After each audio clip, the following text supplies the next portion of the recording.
La femme n'a pas sa place dans notre armée aujourd'hui, là où nous sommes, compte tenu de la situation sécuritaire au Mali. Wallahi cebe se kan bara min ke wallahi ne ba ke ni njigina kolongono wallahi le lane mene be jigi kolongono na e tasuma faka na e lansi min ka tasuma faka ni be se ka ta lansi min ka tasuma faka ne tasuma chama ne faka.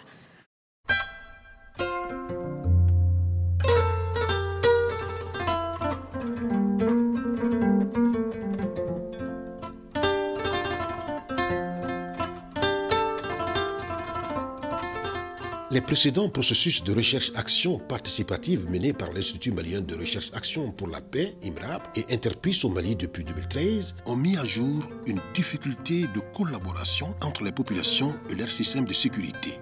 Cette crise de collaboration explique en partie les problèmes actuels des forces de défense et de sécurité à faire face à l'urgence sécuritaire. Le présent projet, Femmes, Défense et Sécurité, participation des femmes à la réforme du secteur de la sécurité et au renforcement de la confiance entre population et forces de défense et de sécurité au Mali, s'inscrit dans la suite logique des processus antérieurs d'Interpeace et de l'IMRAP visant à contribuer au renforcement de la confiance entre FDS et population au Mali, avec cette fois-ci un accent particulier sur l'amélioration de la confiance entre les femmes elles-mêmes et entre les femmes et les FDS ainsi que la promotion de leur participation dans les FDS.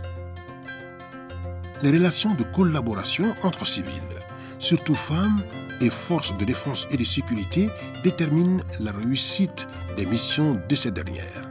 De l'avis de plusieurs participants aux différents espaces de dialogue, l'implication et la participation des femmes au sein des forces de défense et de sécurité comme actrices de liaison entre les populations civiles et les forces de défense et de sécurité est capitale pour l'établissement ou la restauration d'une meilleure relation de confiance entre les populations civiles et les porteurs d'uniformes.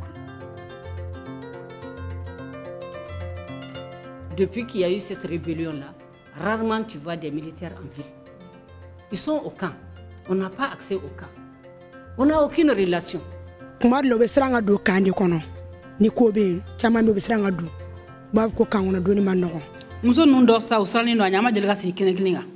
la première fois que nous transmettons. Donc, au cas où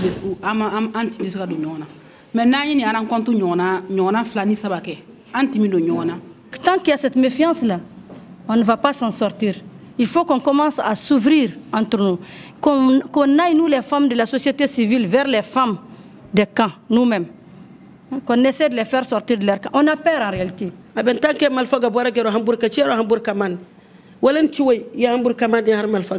Si someone derdentina ajefaketina ajriw ma narhada الحكومة عدرسنا نناهز هنغك فرتن ويا نغزنا هزنين درس سواتنا رقلنا ضيضين وجشنا الحكومة muso bi yala bi do ale sugu kono aba muso ɲɔgɔnw la faamuya n'u b'u ka tɔnsigiw la i bi t'u fɛ barodaw la ka taa fɔ a bɛ kɛ tan a bɛ kɛ tan a bɛ tan a bɛ tan finalement fo danaya bɛ don ani ɲɔgɔn cɛ.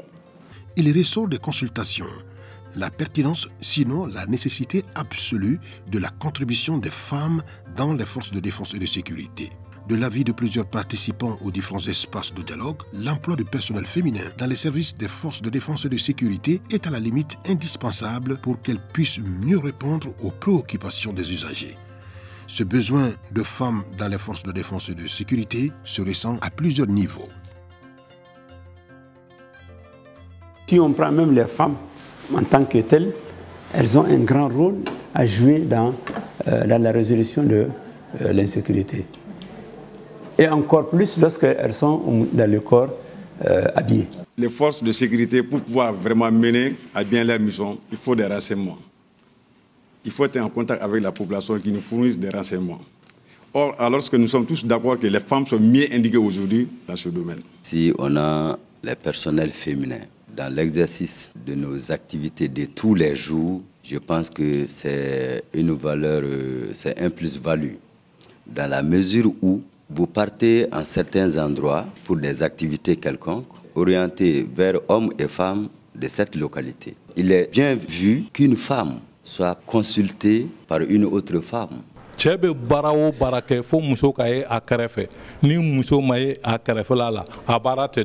faut voir comment les mettre, mais ne pas les mettre là, ça c'est hors de question. On a une législation qui le dit, nous avons souscrit à tout. Maintenant c'est à nous de voir localement comment nous allons appliquer ce qui est difficile pour les autres. Si la pertinence de la présence des femmes au sein des forces de défense et de sécurité est une évidence, les personnes consultées ont identifié des défis pouvant freiner leur participation dans le métier des armes, parmi lesquels figurent d'abord les pesanteurs socio-culturels. En effet, dans les cultures maliennes, il existe une idée structurante sur la féminité et cet idéal type prend une partie importante dans la construction sociale, aussi bien des filles que des garçons. Le rôle et la place de la femme dans la société malienne trouvent donc leur fondement dans sa perception sociale. La femme est un être qui est respecté, qui est vénéré. C'est elle qui prend les grandes décisions pour tout ce qui concerne l'économie du foyer. C'est elle qui prend les grandes décisions pour ce qui concerne les enfants. Donc, elle a un rôle de premier plan. La femme avant, chez nous, c'était un trésor qu'il faut respecter, qu'il faut épargner de toute corvée qui peut atteindre sa dignité. C'était ça la femme.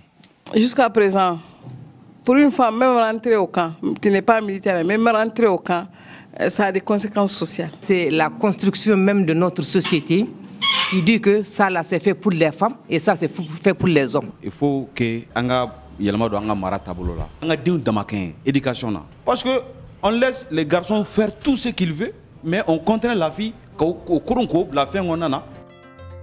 En plus des pesanteurs socio-culturels, les modalités du processus de recrutement jugées peu favorables par les participants posent aussi des difficultés aux jeunes femmes intéressées par les métiers des armes, leur rendant ainsi donc la route vers l'intégration aux forces de défense et de sécurité plus difficile. Des PFAT là, ils ont 2 ou 3 enfants. Pourtant, ils ont tenu la formation. Mais pendant le recrutement, ils disent qu'ils ont besoin des gens qui sont célibataires sans enfants. Entre 18 et leur âge de 18 à 22 ans, tu trouveras qu'elles ont déjà fait 4 ou 3 maternités. Quand on a l'amour de métier, même si on a 6 gosses ou bien mariés ou pas là, on peut y tenir.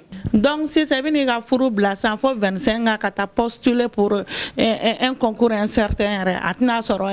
En ce qui concerne les visites médicales aussi, quand la femme doit faire ses visites médicales, et ils font des programmations par numéro ou bien par truc. À supposer qu'une femme a se menstrue pendant son jour où elle devait faire ça. Depuis là, donc, déjà, elle est éliminée. En musomanita, en bel fini bon. En bel fini bon, chef ou siglenu. Normalement, ne bolo muso de kundu. Ne kunya de kwam tant si anjo, chede nyana. Ne ra kunta ke vraiment. Ou bien qu'à visiter mon foi. Ni tu as visité. Tu as été mon sodo kaba. Tu as été visité au muso et visité. Et quand visité, ne qu'à droit. Mais le problème est que tu as visité, il t'a des problèmes. Les femmes recrutementaires barawerete. On est exposé à une seule chose, le sexe. On ne peut pas avoir un emploi aujourd'hui. La première des choses qu'on te demande, tu me trouves ce soir à la maison. Et tu me trouves à la maison pourquoi? C'est très simple. En plus des pesanteurs socio-culturels et des critères de recrutement qui leur sont peu favorables pour l'intégration dans les forces de défense et de sécurité, les femmes subissent également, même en uniforme, des préjugés. En effet, certaines constatent une méfiance à leur égard des membres de leur propre famille ou de leurs amis. Autant de choses qui contribuent à la perte de l'estime en elles-mêmes. Mais tu es de Madana. Parce que pour eux, à capacité tana, tu as besoin de minke terenga. La femme ne peut pas être comme un homme. Ce n'est pas possible. Aucunement. Il y a le physique d'abord qui nous différencie. Goy kur kaidu ihirawari sedugaya.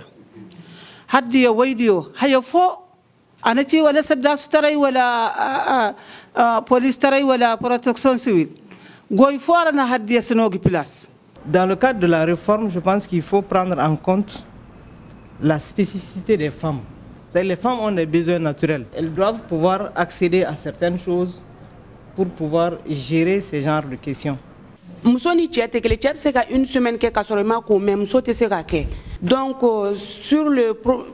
le plan hygiénique, ce n'est pas facile. Ne chauffeur dit, ne bora formation na kosaina, mais ne kele ne kunye monsieur comme chauffeur, 24 personnes. Terrain anada terrain mané taran nampala kata jabali kata masina. U kana fɔ k'u bɛ musow kɛ kɛrɛfɛden ye ko nunu bɛɛ la ni fɛn nunu daminɛna u k'an désigner k'a lajɛ n'an bɛ se k'a kɛ ou bien n'an tɛ se k'a kɛ. Parce que sur le théâtre, il y a d'une manière, il y a des filles qui sont volontaires, carrément volontaires. Sur la formation militaire de base, nous sommes traités sur les mêmes pieds d'égalité. Formation, c'est moi qui fais un gagnon. Est-ce qu'il va donc faire yoro dobe no muso se ka do chet se ka do. An école là non. Bon danfara tɛ cɛw ni muso ni ɲɔgɔn cɛ. U ka n'u nana u tɛ bila ɲɔgɔn kan. Promotion dɔw yɛrɛ tɛmɛna yan nɔ. Musoman de kɛra major ye yan fo siɲɛ fila. Quand elles sortent de cette école 2 ans après, qu'est-ce qu'il y a? C'est les mariages par-ci par-là.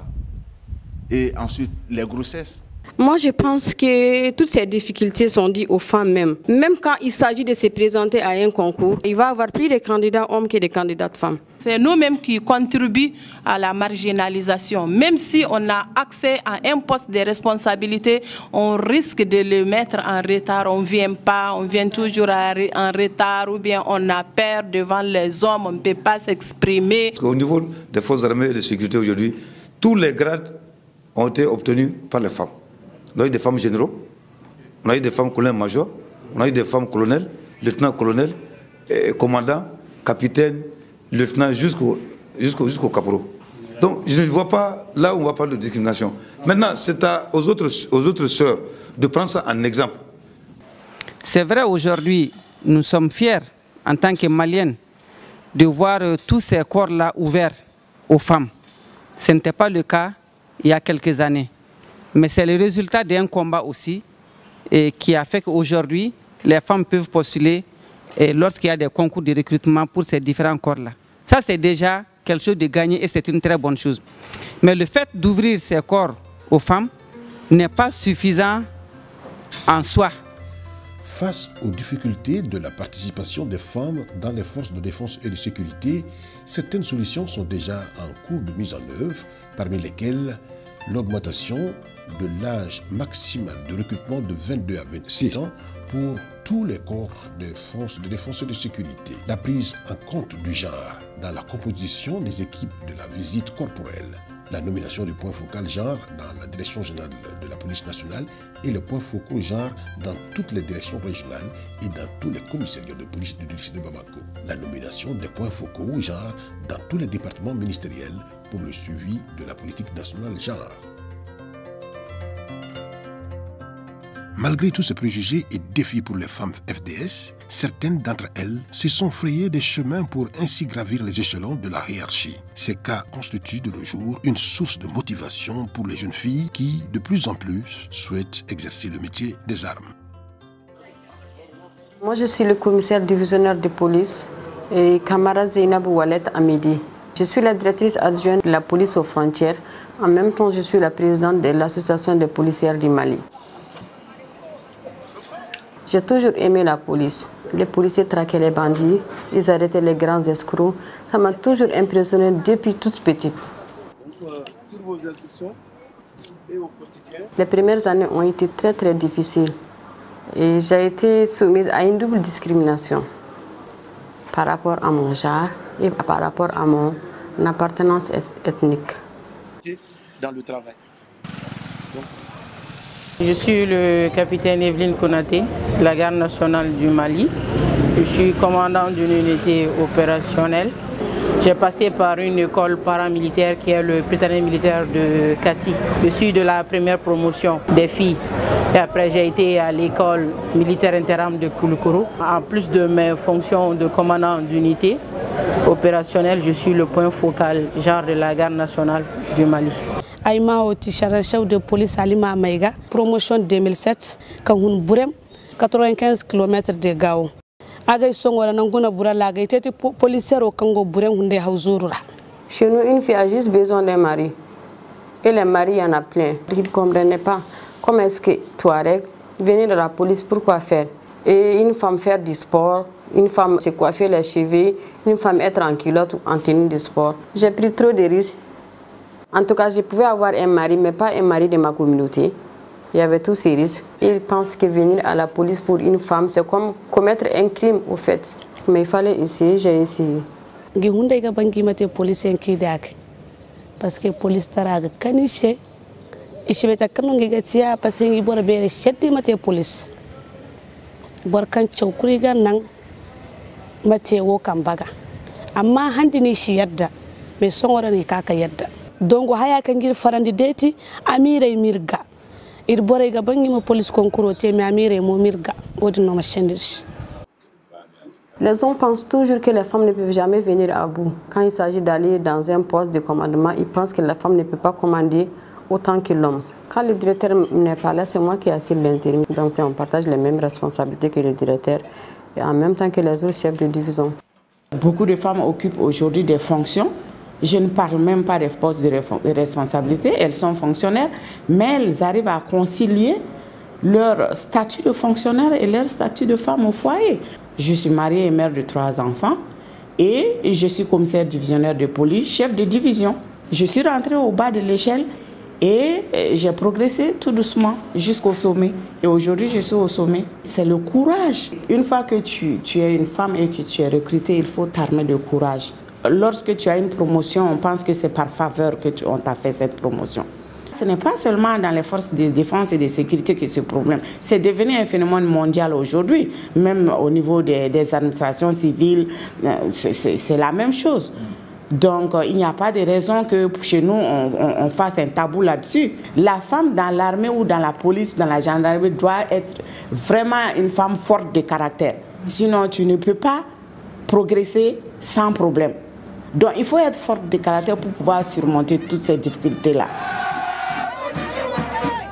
Et en tant que point focal, mon travail consiste à faire comprendre à mes chefs hiérarchiques et puis mes camarades la nécessité de prendre en compte le besoin du genre. Ici, comme partout d'ailleurs, pratiquement le constat est que c'est le personnel féminin qui est un peu un problème. Donc comment les utiliser pleinement dans le service, tirer d'elles des avantages, les amener à être motivées et puis à participer au service comme il le faut. Gérer un homme et puis une femme, c'est pas la même chose. Parce que la manière que moi, en tant que femme, je vis ma carrière, n'est pas évidemment la même chose que mon camarade homme. On n'a pas les mêmes responsabilités sur le plan social, mais sur le plan professionnel, on peut nous donner les mêmes responsabilités. On ne pourra pas modifier les missions de la garde parce qu'il y a les dames, aux femmes de s'adapter, pour celles qui peuvent. Si tu ne peux pas aussi, ce que tu peux faire, on va te donner ça. En fait, chacun a sa place, mais à la hauteur de sa capacité. À nous de s'accrocher et de prouver que sur certains plans, on peut être efficace, même souvent plus efficace que les hommes. Aujourd'hui, on a une politique nationale genre qui est en train d'être mise en œuvre. Et donc, c'est les acteurs de la mise en œuvre de cette politique-là peuvent influencer favorablement à ces obstacles pour qu'on puisse avoir une flexibilité par rapport, par exemple, aux critères d'âge ou par exemple aux critères de la situation matrimoniale des jeunes filles. C'est à nous de montrer que nous sommes une référence. Si nous travaillons bien, si nous nous comportons bien, nous devenons des références et les jeunes filles vont envier le métier des forces de sécurité.